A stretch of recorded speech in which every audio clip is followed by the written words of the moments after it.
When it comes to quality sleep, Ashley has you covered with top mattress brands at winning prices and with special financing options available. You can snooze now and pay later. Plus, your mattress purchase helps give the gift of better sleep to children in need and U.S. Special Operations Forces. Visit your local Ashley store or shop online today and make every snooze count. Financing is subject to credit approval. See store or ashley.com for details. Dreaming of overseas adventures or connecting more deeply with family from afar? Rosetta Stone bridges the language gap. I've tried others, but Rosetta Stone's immersive lessons and voice feedback technology are game changers. Dive into 25 languages by learning intuitively, just like when you were a kid. And here's the holiday sparkle. Grab a lifetime membership now and save 50%. Gift yourself the world. Head to rosettastone.com now and save 50%.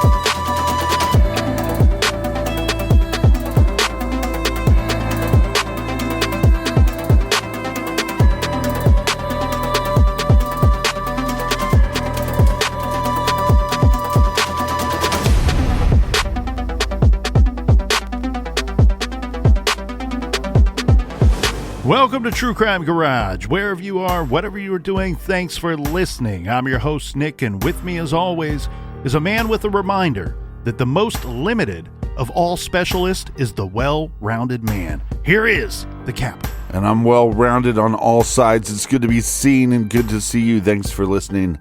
Thanks for telling a friend.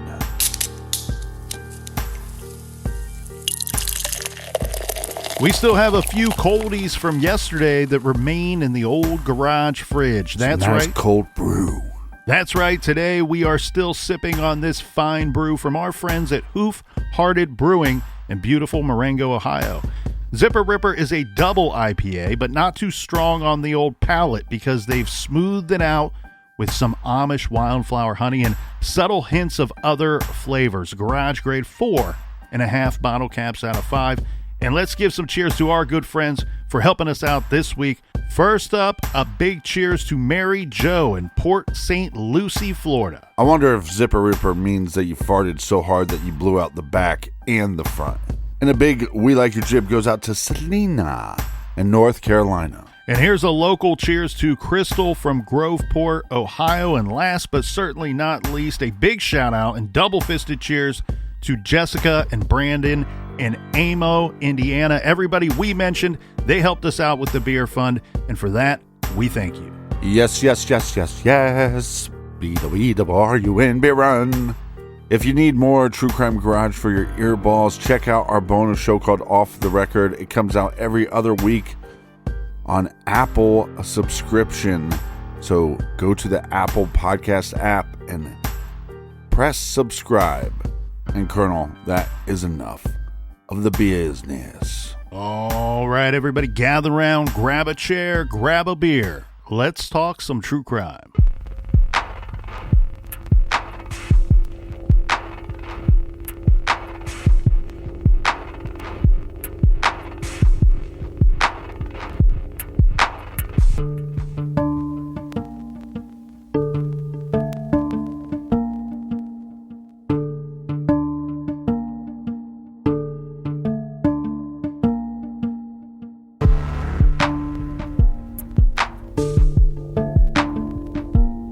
Blood evidence found in the apartment where a missing 12-year-old Heather Kullorn. Police are on the scene very early, July 15th, 1999, trying to figure out what happened and where is this little girl. We talked about yesterday, Captain, how the blood that was found on the ground near this apartment was quickly determined to belong to a neighbor. There was a man out and he was bitten by a dog, bled. That's the blood that they find outside of the apartment. They found blood inside the apartment in question, but they were going to send it off to be tested to confirm if, in fact, it was Heather's blood. We can skip ahead. These tests take a little bit of time, but just to clue everybody in, they do determine, yes, in fact, this was Heather's blood. Now, what we don't have is a situation where Dana or Christopher are trying to explain away that blood. Why would we find Heather's blood in your apartment? Of course, she had been staying there for a handful of days before she went missing, but we don't have anybody saying she cut her thumb or there was an accident and she bled at some point at some place in the apartment. And I say someplace because the reports about where the blood was found and how much blood was found, it's a little all over the shop there, Captain. Right. There's one report that states that there was a small amount of blood that was found on the couch. There's another report that states that blood was found on the couch, on a floor, a portion of the floor or carpeting, and a portion, some blood was found on one of the walls. Now, I don't want to jump here and make the leap, assuming that that means that a lot of blood was found in the apartment, but it is interesting that this other report states that blood was found in more than one location. This is information that the police are clearly going to want to keep to themselves. And for the reason being that they have multiple suspects. You said it yesterday, Christopher Herbert, the man who lives at the apartment, had been there for about a year, says he left at 10:30 that night. Yeah, gets back at 4, but he changes his story multiple times like a real piece of shit. They're not calling him a suspect. And I don't fault police for that. And here's why. I do. What you're getting is you're getting the reporters asking you questions. Yes, you want some information to go out to the public because and until you have evidence that leads you to believe that your missing person is dead or has been killed, you have to work your investigation under the assumption that she is still alive. Now, in this case, you are hoping to not single out a suspect because you do not want to limit the public. You don't want to put blinders on the public and they go, well, they got a suspect. He must have done something with that girl. He must have put her somewhere. He must have hid the body somewhere. And it's only a matter of time until they find the body and then boom, cuffs go on Christopher Herbert. You don't want to lock yourself into that. Now, what you are getting is those reporters saying, what did the people that live at the apartment tell you? Oh, well, Christopher Herbert, he's got conflicting stories. Right. Is he a suspect? No, he's not a suspect at this time. Yeah, but this is why I have a problem. Because you can make the statement that everyone is a suspect at this time. So you're not singling him out, but you're not eliminating him. And I think just like you said, well, if you single him out, then maybe you don't get as much cooperation. But I think once you state, well, at this time, he's not a suspect. Well, what if there's pieces of evidence, people saw something at the apartment and they're like, well, he's not a suspect. So even though I saw this thing, or even though I know this information about Christopher, I'm not going to come forward. So I do think it has the reverse effect as well. I think you're right. And I think it goes back to the idea that if she were to be being held by somebody else or somebody else is responsible, you need that information too from the public. You don't want to put blinders on the public. And if you're law enforcement, you can't control what the reporter puts in their article. You can answer their questions to the best of your ability, right? And they write the article. But I just want to remind everybody too, we don't just have a missing girl, but we do have a missing item, that comforter missing. I do think is very important. Well, and not just that missing item. Here's what's weird too. Remember we talked about Mike Mason.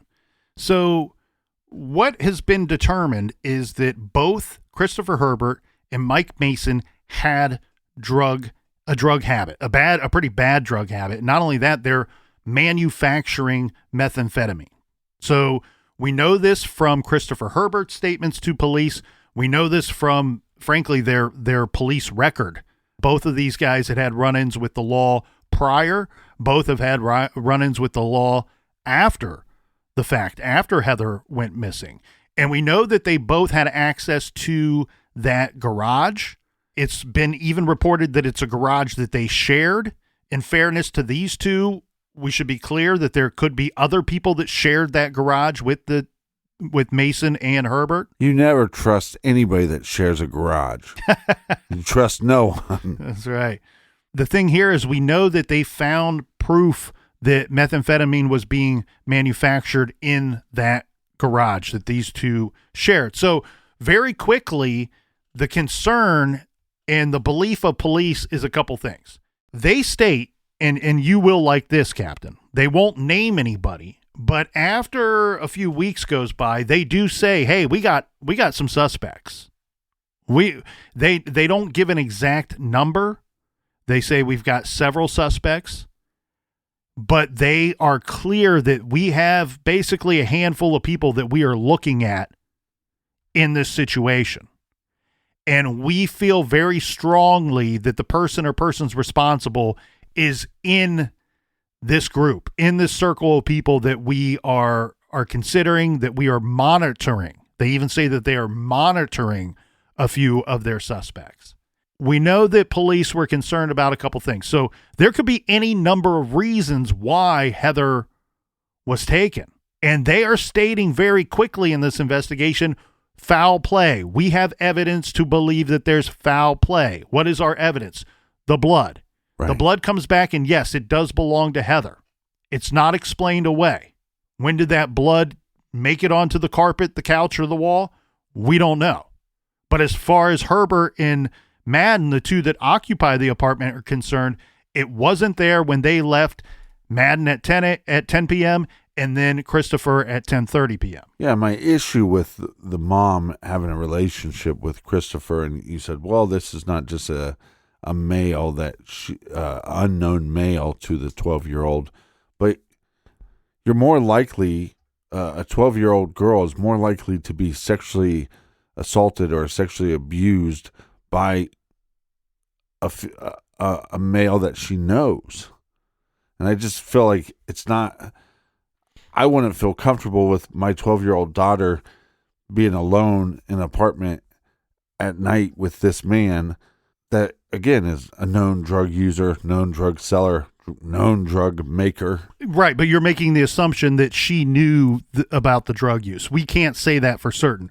What I can say 100% is in agreement with you is I don't feel comfortable about any of this situation minus the drugs. As a parent, the drugs is just the icing on the cake of no, you're not staying over there. Sorry, I'm not. But I don't want to spend the remainder of the episode blaming the mother because she made a bad decision in my mind. She made a bad, poor choice. But that doesn't mean she's a murderer. And there's never ever been anybody in law enforcement to even suggest or hint that Christine, the mother, is a person of interest in the disappearance of her daughter. Right. So whatever happened, according to law enforcement, whatever happened to Heather Kullorn happened between 10 p.m.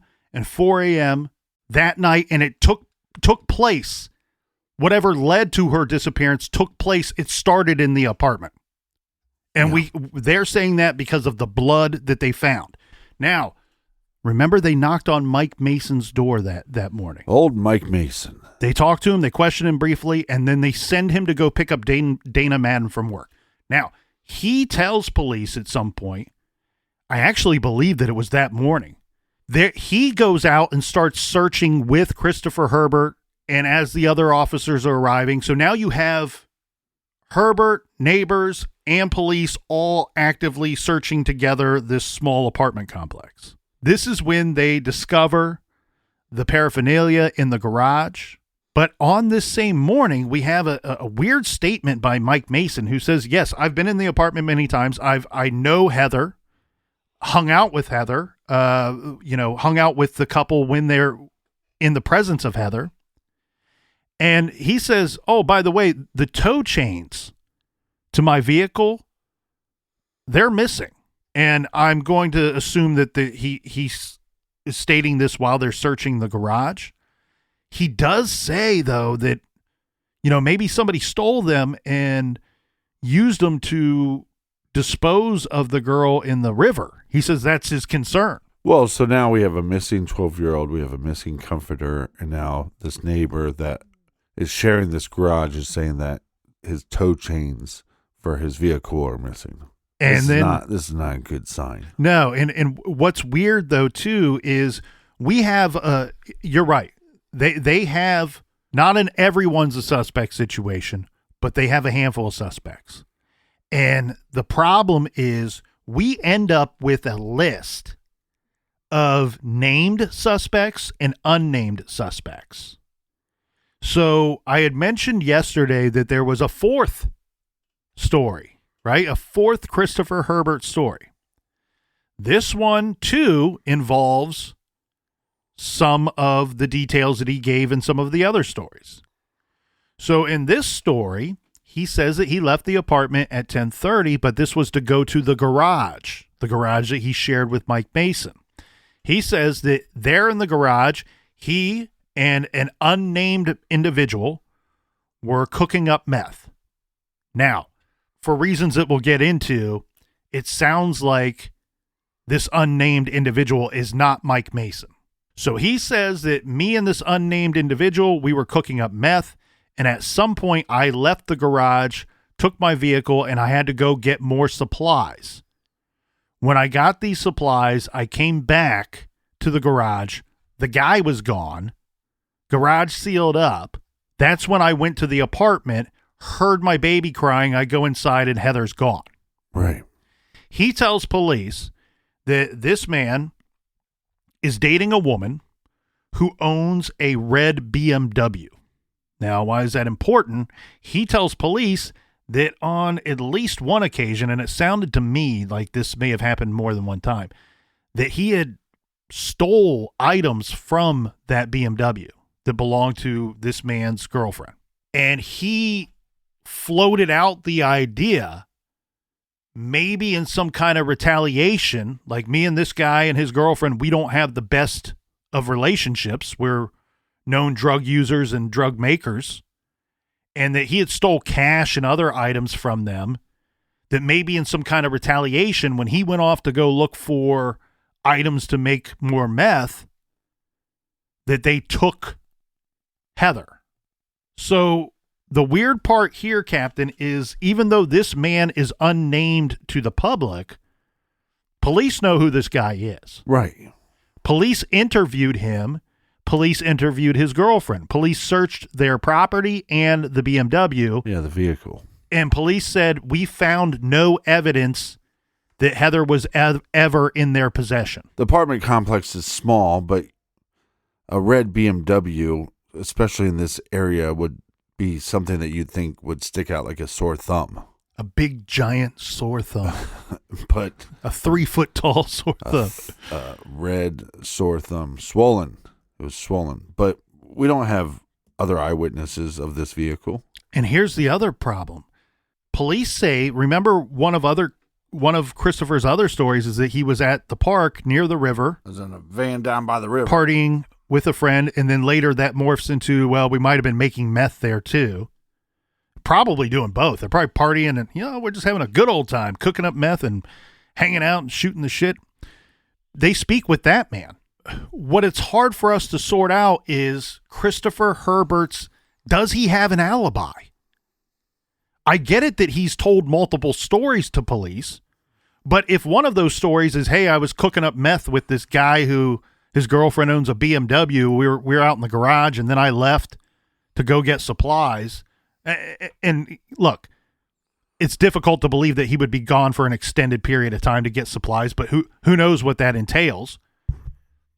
Well, I've seen Breaking Bad. Okay, so we know, according to police statements, they spoke to that man, the man that supposedly Chris was in the garage cooking up meth with. And then in his other story, he's out partying at the park near the river with a guy, an unnamed guy. They speak to this guy. So what I'm getting at here, Captain, is even though he supplied different stories to police, look, if he's cooking up meth or if he's doing drugs that night, it does make sense that the first story he's going to give is, oh, I left to drive somebody home. When I came back hours later, she was gone. Right? It's not uncommon at all that a person who is perfectly innocent of the crime that you're investigating is covering up some other lesser crime. in his whereabouts or what he was doing that night. Yeah, but the problem is at some point you have to go, okay, let me tell you the truth, Right. And smoking some crack over here and giving hand jobs out. Well, and I don't know what order these stories came out to police, but he gave conflicting reports. What I'm getting at here, Captain, is... like how you say that. I don't know what order these 4 stories came out. Yeah. I mean, I don't. But what I'm saying here is, does he have an alibi? Mm-hmm. Because in every one of his stories, he is attempting to provide an alibi, attempting to provide reasons why he is not there. In 3 of the stories, he gives you another person who he was with for a large portion of that time. And you have police have said that they, even though they've not named these individuals, that they spoke to both of these individuals. What I'm getting at, does that mean he has an alibi? Because who doesn't have an alibi is Mike Mason. I think it all then becomes determined on how much, as law enforcement, do you believe these other individuals. And right. I think just in this situation, if I'm investigating a disappearance of a 12-year-old girl, and look, she needs to be tested, she needs to take insulin daily. By the 2nd or 3rd day, I hate to say this, but you're going to start assuming the worst. She's an endangered missing. But when you're talking to all these individuals, they all become suspects. Mm-hmm. And because of their drug use, I just don't know how much I can believe them at all. Right. I'm going to need some more concrete evidence. So if you tell me you went to go get supplies, I need a receipt. Oh, I can't find one. If you say you're with this individual, I need more than his word. No, I get that. But what I'm also trying to focus in on here is... I mean, law enforcement could have that other piece of evidence. Well, exactly. Yeah. But that's what I'm saying. It's hard for us to sort out what's going on because we don't know if Herbert has an alibi. If Herbert has an alibi, so the way that the case stands today is this. Police say they basically believe that they know who did it. That they once had several suspects. Now they have a prime suspect, an unnamed prime suspect, unnamed to the public. Right. And their prime suspect is an individual that they have some evidence against, that they gave a polygraph test to, and this individual failed the polygraph test. That's as much information as they've given about their prime suspect. What I'm trying to point out here, though, is, yes, I get that they're drug users. Yes, I get that they're drug makers and likely drug sellers as well. What I'm saying, though, is if you receive 2 different stories from one individual that, I was in the garage hanging out with this one dude, and then the other version of that same story, I'm in the park hanging out with this other dude, and you identify those people and you spoke to both of them, what happened? Did both of them tell you that he was hanging out with them? Because that couldn't have happened. It can't be both happening at the same time. Or did one say, I don't know why. Yes, I know Christopher Herbert. Yes, we're friends. We hang out. He asked me to cover for him, but no, I didn't see him that night. I'm trying to sort out here if he has an alibi. The reason being because... Well, I don't know. I'm not law enforcement. We don't need... Well, law enforcement doesn't know either. They would have... If they knew who killed Heather Kullorn, we'd be having a whole different story here today. Well, again... We know in a lot of cases the law enforcement knows, they just can't prove it.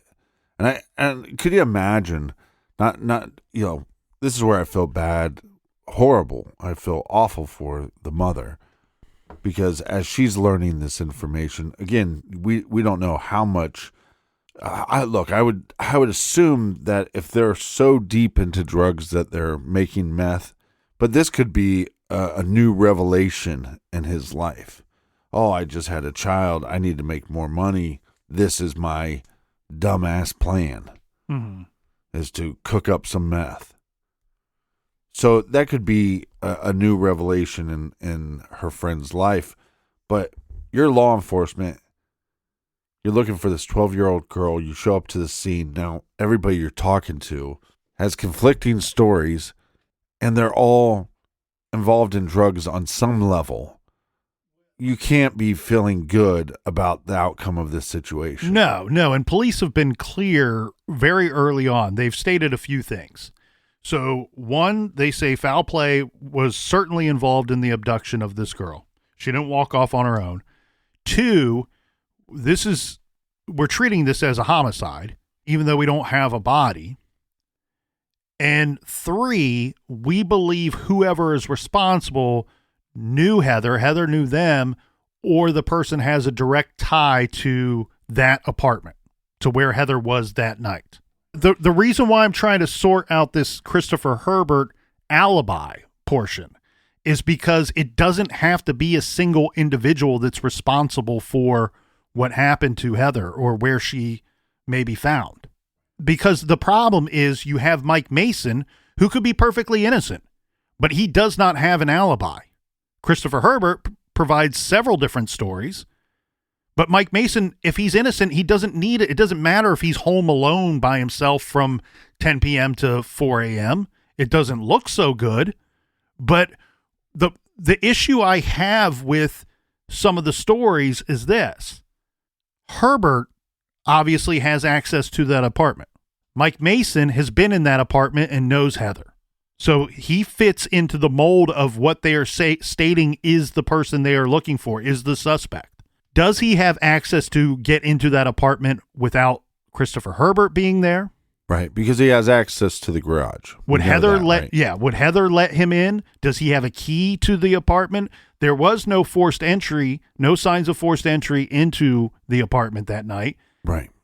We know that police vetted the BMW people, and they don't seem to be so interested in them. So where I think the case sits is one of two things, either Mike Mason or Christopher Herbert, or the two of them together. Right. You grab the girl and I'll be in the car. And because it's a little weird that two of the four stories that Christopher Herbert gives says that he's at a park that is near the river. And then the flip of that is you talk to Mike Mason and he says, oh, my toe chains are missing. I'm worried that somebody might have used them to dispose of the girl in the river. Okay, so we got two people both referencing the river. I'm going to say something, and maybe you will pick up what I'm putting down. I almost lean towards an outside individual, and here's why. We have a comforter missing. If it was Christopher killing his wife and he put her body in the comforter, he doesn't have to explain the missing comforter away to anybody. Law enforcement shows up. They don't know the comforter's missing. But this 12-year-old girl, something happens. He wraps her up in the comforter. Now he's going to have to explain this away to his wife.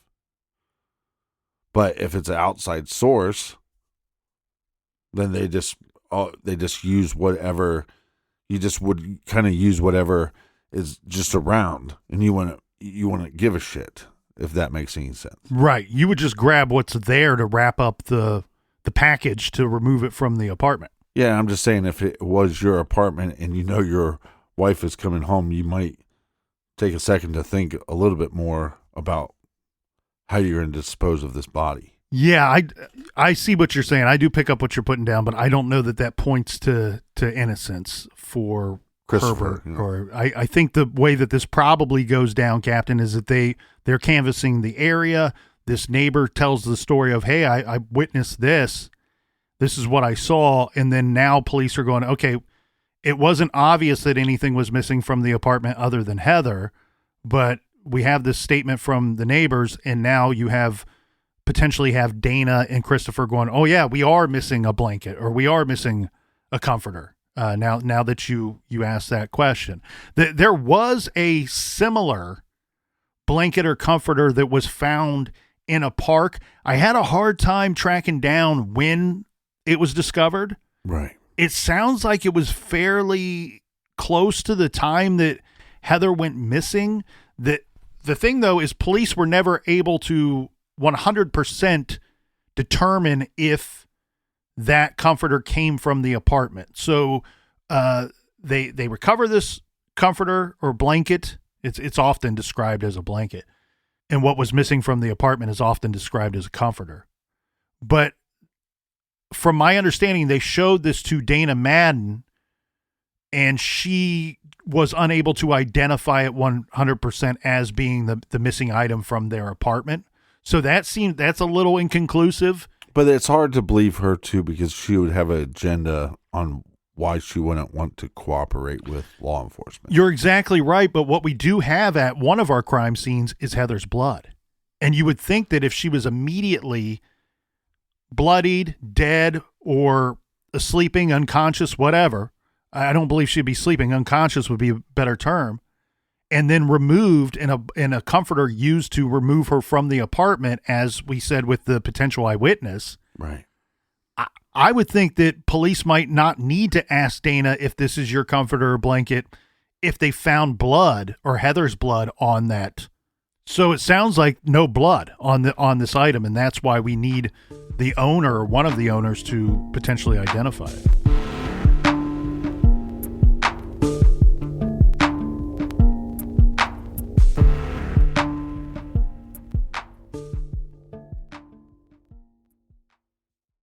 This show is sponsored by BetterHelp. Do you look forward to the holidays? Maybe you struggle with seasonal blues. This time of year can be a lot, and it's natural to feel some sadness or even anxiety about it. But adding something new and positive to your life can counteract some of those feelings. Therapy can be a bright spot, something to look forward to make you feel grounded, and to give you the tools to manage everything going on. If you're thinking of starting therapy, give BetterHelp a try. It's entirely online, designed to be convenient, flexible, and suited to your schedule. Just fill out a brief questionnaire to get matched with a licensed therapist and switch therapists at any time for no additional charge. Find your bright spot this season with BetterHelp. Visit BetterHelp.com/garage today to get 10% off your first month. That's BetterHelp, HELP.com/garage. Rosetta Stone is the language learning program with a lasting impact. I've been using their app to learn French, and it's not just about memorizing words, but actually having real conversations. And it's not just French. They offer 25 languages. Right now, Rosetta Stone has an awesome holiday deal, 50% off their lifetime membership. Every language, unlimited access forever. For anyone keen on diving deep into a new language, check out rosettastone.com. It's a game changer. Major phone carriers make you sign contracts with rigid data plans to trap you into a kind of forced phonogamy. Sounds pretty insecure if you ask me. At Consumer Cellular, we believe in a more consensual and healthy form of phonogamy, free of contracts and more flexible to your data needs. This way, you stick around not because we force you to with contracts and fees, but because you love our phone plans. Like ardently love our phone plans. Phonogamously. Consumer Cellular. When freedom calls, we're here to answer. Call us at 1-888-FREEDOM. You can live out your MasterChef dreams when you find a professional on Angie to tackle your dream kitchen remodel. Connect with skilled professionals to get all your home projects done well. Visit Angie.com. You can do this when you Angie that.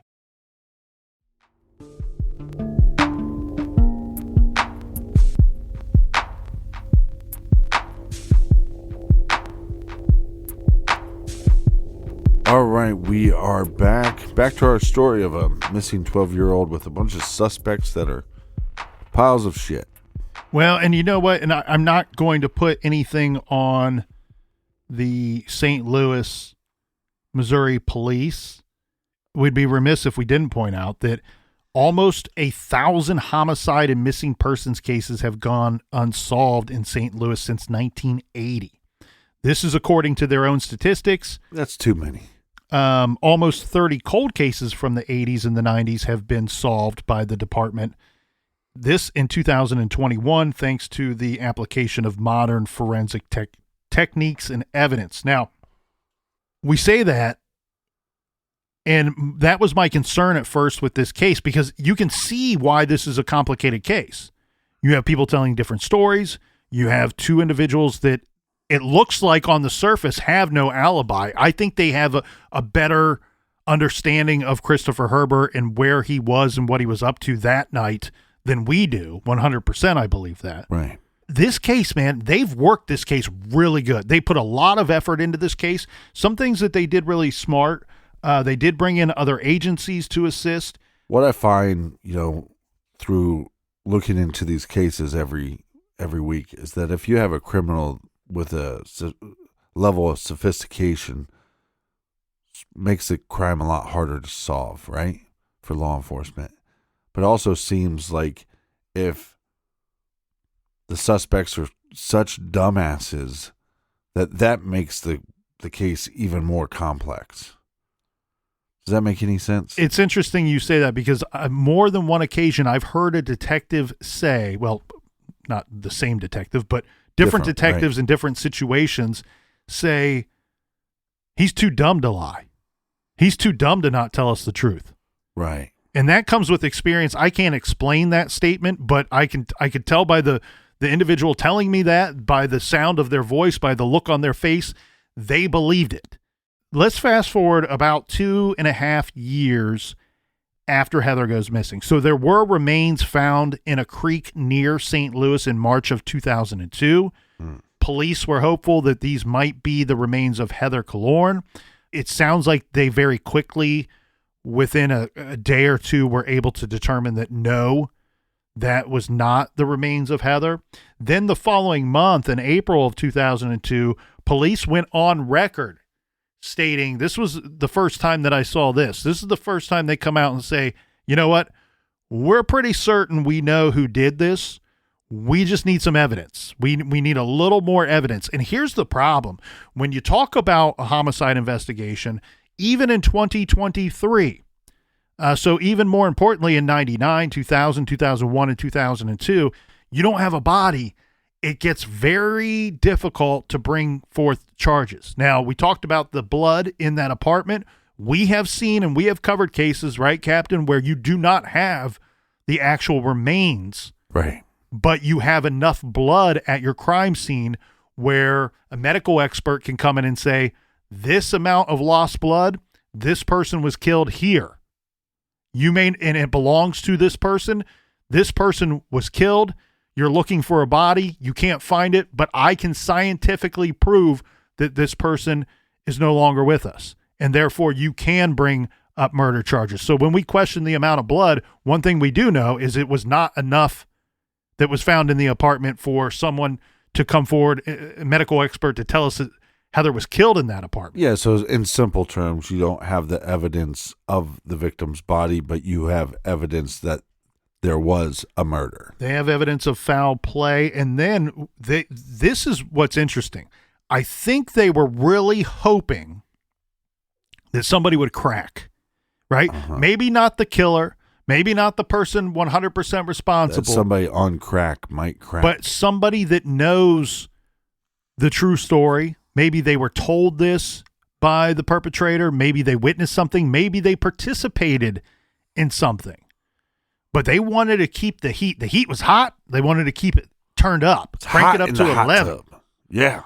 And so they announced this to the public, right? Mm-hmm. You can see the efforts that in this, as George W. Bush would say, the strategery involved. March of 2002, body found. That was, if it would have been Heather, that would have advanced their case. Turns out not to be Heather. Here's our opportunity, right? If the killer is out there and is paying attention to this case, or his friends or anybody that may have helped him are paying attention to this case, well, they're all going to get a little nervous because now the body's been found. After a couple of days, it's determined it's not Heather. So what do? Use that strategery and come out within 30 days and tell the newspapers, yeah, we know who did this. We just need a little more evidence. Keep the heat cranked up to 11. Mm-hmm. You sit back and you wait to see if somebody comes out to tell you a story, tell you something you didn't know, or present some evidence to you. It'd be a great time to bring people back in for even just simple questioning. I'm sure that they did that because here's what happened next. Whatever they were looking for, whatever they were hoping to get, led to Heather's body or told the story of where she was disposed of. That likely didn't happen. Keep the heat cranked up to 11, right? The following month, they bring in the FBI. FBI come in and take a look at this case conduct your own independent investigation. We will supply you with everything we have, and then tell us what you think happened. So the FBI comes in, they examine everything, they put together an offender profile, they profile the whole case, the whole scenario.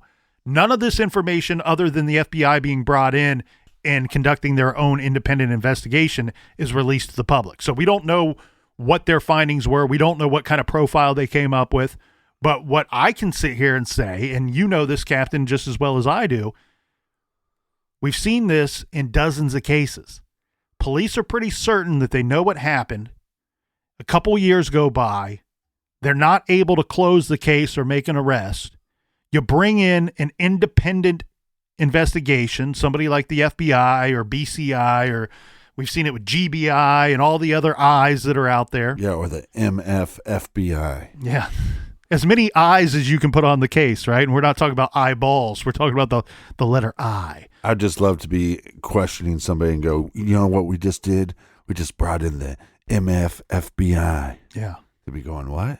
The motherfucking FBI. And we're starting, just so you know, we're starting up the TCGI, True Crime Garage Investigations. Yeah. And we're cheap. So dirt cheap. We work for beer. You bring in the FBI. They conduct their own investigation. You don't release any of that information to the public. And you know why? And we've seen this a dozen of times. We've been told this from other investigators. We brought in the FBI on our case. You don't need to tell the public anything, because guess what happened? They came to the same conclusion that the police came to. We don't need to release the offender profile, because they came to the same conclusion that we did. And I'm certain that this has happened in this case. And I think that really you could probably narrow down your suspects to 2 or 3 people. It's Christopher Herbert, it's Mike Mason, or an unknown individual. And it could be more than one person within that group of 3. We could have 2 or 3 people who were who's to say that Christopher Herbert didn't have Mike Mason and a friend over and they decided to just party at the house. Right. Or they're in the garage cooking up meth, and then Heather stumbles onto this, and now we feel like we have something we got to cover up. Do we know if the couple is still together? I don't think so. They weren't married at the time, and the only thing that I have to base that off of, Captain, is that Christopher Herbert spent a good amount of time in and out of prison. So I'm guessing that holding down a relationship is going to be a little difficult when you locked up. Yeah. We also know that Mike Mason has spent a good deal of time in prison as well. Oh, surprise, surprise. Yeah, and so what's interesting though is Mike Mason is not shy to talk to police or even the media about this case. Now that doesn't sway me either way on his innocence or guilt. Yeah, stuff like that to me, it's like that could mean everything or nothing. Exactly. You're exactly right. I hope it didn't come off that I was just harping on Heather's mother, but I do know that there's been times that Heather's mother has confronted these individuals. Yes. Because when you're not getting a straight story, you would obviously become more suspicious, and you're leaving your daughter in the hands of 2 individuals that you thought were your friends. You thought that she would be safe over there. And obviously she wasn't. Yeah, so this is one of the more fun parts of the story, I guess, is a really dumb way for me to describe it, but there you have it. Christine was actually arrested, and this was a handful of months after Heather went missing. And Christine firmly believed, I'm guessing that she had a good idea or had a very strong theory, but a large portion of whatever it is that she believed, it's unclear of who she thought was 100% responsible, but it's very clear that she believed that Dana Madden, her friend that police again confirmed that she was at work that night, arrived on time. She believed that her friend Dana Madden knew more than what Dana was telling to police and telling to Christine. Right. And this infuriated her. This is a conversation she attempted to have many times with her friend Dana. Clearly, she didn't think she was getting the information that she deserved or should be told. And so she goes to Dana's place of work at the gas station one night with a baseball bat, demanding to know what happened to her daughter. And Dana locks herself in the back room so that Christine can't get to her, calls police, and then Christine's arrested. And this for, menacing or public endangerment, something of the or public, I don't know exactly what the charge was, but we know that she was arrested and charged with something. Now, unfortunately, Christine's no longer with us. She died in her 50s, not knowing what happened to her daughter, Heather. She did work. You can see, if you go back through all of the media stuff, she spent her remaining days trying to figure out what happened to her daughter. She spent a lot of time working with other foundations, the Class Foundation, the Poly Class Foundation out of California, I believe. But we see this in a lot of cases. It's not knowing and feeling possibly responsible and knowing that there's people out there that possibly have these answers. It's like a cancer. And we see it in a lot of cases, whether the victim is found or not. Mm-hmm. I mean, John Benet Ramsey, mother dies young. In this case, mother dies young. In Amy Mihalovic case, mother dies young. It's horrible. And it's just another victim in this crime. Yeah, and I think where the case stands today, Captain, we're talking about Dana Madden's alibi confirmed, verified by police. She was working that night. And police seem to firmly believe that Heather was alive and well at 10 p.m. on the 14th, and that something happened to Heather between 10 p.m. and 4 a.m. on the 15th. Christopher Herbert, again, for reasons we've discussed at length, it's very difficult to nail down what the true story is. We do know that they did speak with two of the individuals separately that he was supposedly with that night. It would be very interesting to know if either of them confirmed or denied being with Christopher Herbert that night. It'd be interesting if both of them confirmed to be with Christopher Herbert that night, because if you're supposed to be in different places at the same time with the same person, guess what? Your two alibis now become zero alibis. Yeah, normally I have some hope a case will get solved, but I think in this one, because of the drug use, the time of the people of interest, time spent in prison, chances of them finding the remains. I just think I don't have a lot of hope for this one unless somebody comes forward, unless somebody knows something of substance, something that they can prove to police. Then I just don't have a lot of hope in this one. Well, and I was all but determined to show up at the garage today here, hang out with you, Captain, jump up on my giant soapbox and scream it from the top of the mountains that I think that Christopher Herbert is suspect A number one, or he and Mason, something happened. There's a very likelihood that whoever's responsible did not intend to kill Heather Kullorn, that something happened and they took measures to dispose of the body afterwards. There's a likelihood that that's a possibility. There's a likelihood that somebody did intend to kill her. It's difficult to say based off of the evidence, but I was determined to come in here and say, you know what? I think the most likely scenario is that Christopher Herbert and Mike Mason did this together. Got to give a big shout out here, Captain, to Stephen Pacheco, who does the Trace Evidence podcast.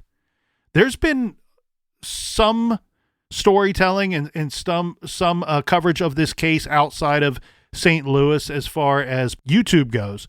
But as far as podcasts go, Trace Evidence was the only one that I could find that covered it at length. He always does a good job over there. He pointed out something that really it didn't totally squash my thought, my theory that maybe the two of them did it together, because the thing that I have a hard time getting past is that Christopher Herbert Never says he's with Mike Mason. Yet he's at a park near the Mississippi River bank, near the Mississippi River. Mm-hmm. And then Mike Mason tells police, oh, my tow chains are moving. I'm worried that somebody used these chains to weight down the girl and disposed of her in the Mississippi River. Like, it seems, I get it that the river's right there, but it seems a little weird that these two guys would have this one element in both of their stories separately. And so I wondered if maybe one helped the other with the problem. Oh, I got this happened. I didn't mean for it to happen. Now I got to get rid of this. Uh-huh. If something like that occurred. And again, trace evidence, Stephen Pacheco doesn't completely squash my theory, but brings up a good and impressive observation.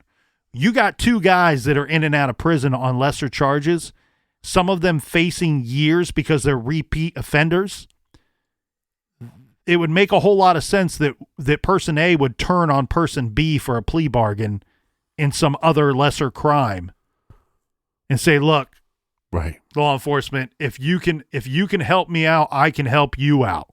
Well, that's a very intelligent point to point out. The other thing, too, when we're talking about media coverage, this is not necessarily in Heather Kullorn's case, but if you start digging into this case, there unfortunately is a lot, or were a lot, in a period of 10 years in this greater St. Louis area of children going missing. And many of these stories are much different than the Heather Kullorn case. Heather Kullorn was at that apartment. Whatever happened to her happened. It started in that apartment. Where she ended up, we don't know. But a lot of these other kids were abducted while they were walking home, getting off the school bus, out riding a bike.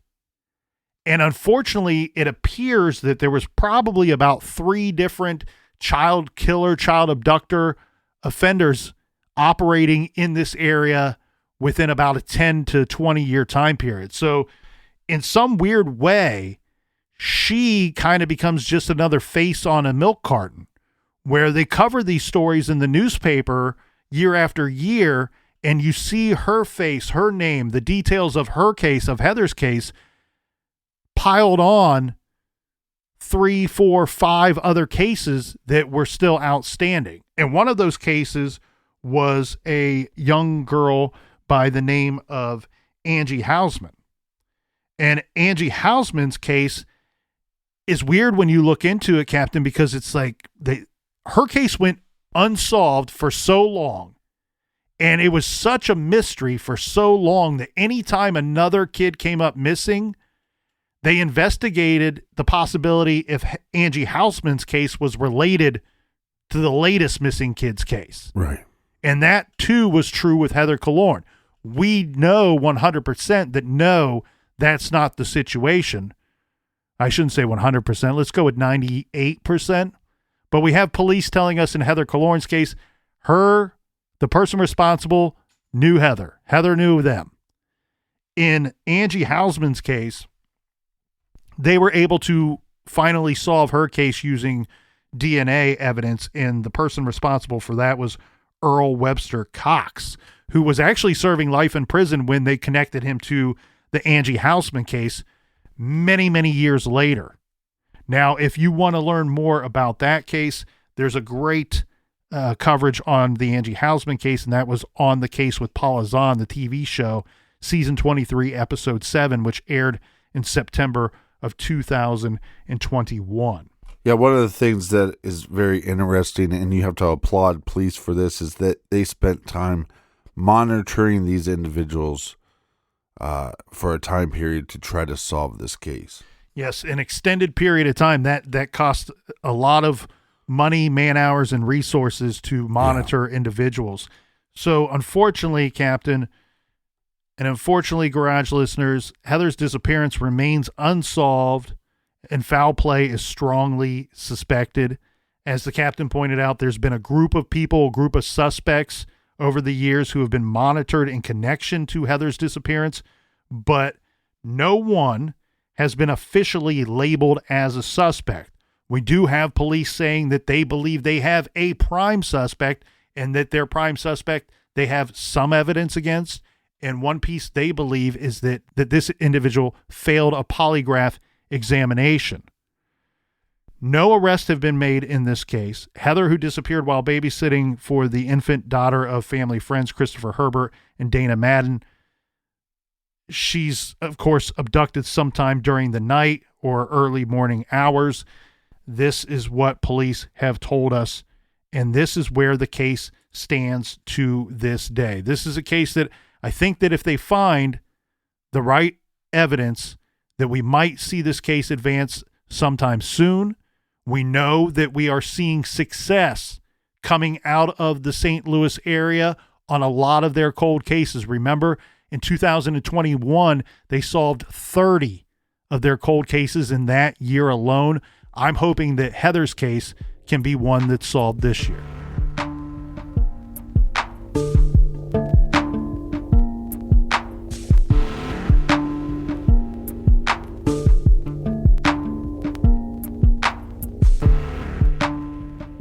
I want to thank you so much for donating to the Beer Fund, for listening to the show, for sharing and telling friends and families about the True Crime Garage, Flying Garage ship. Colonel, do we have any recommended reading? This week, it's a little self-serving here, Captain, but I'm going to recommend my book, The Delphi Murders, The Quest to Find the Man on the Bridge. The reason why, we got a book signing coming up this Saturday at Hoof Hearted in Marengo, Ohio. Join me there if you can from 2 to 4 p.m. on Saturday. I'll be selling and signing books. If you already have one, just bring it with you, and we will have a beer and a laugh together. Hope to see as many people there as possible. That's this Saturday from 2 to 4 at Hoof Hearted in Marengo, Ohio. Yeah, and if you need some lighter reading, check out my book, Whoever Smelt It, Dealt It. You can find that on Amazon Prime. And until next week, be good, be kind, and don't litter.